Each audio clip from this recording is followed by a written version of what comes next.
ไป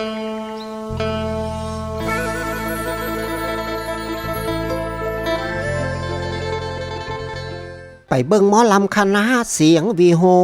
กไปเบิ่งหมอลำคณะเสียงวีโฮกมีโหนกพงศกรและก็น้องอายพี่น้องทั้งหลายให้ไปม่วนนามกา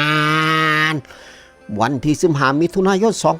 2568นี่คอนเสิร์ตปิดฤดูกาลปีที่5หมอลำเสียงวีโฮกนกพงศกรสิทำการแสดงที่นาปั๊มปตท3ผาวบ้านหนองสีหูตำบล3ผาวอำเภอเมืองจังหวัดอุดรธานีพ่อกับพระเอกนางเอกดัตลกหางเครื่องด้านหน้าเวทีกว่า300ชี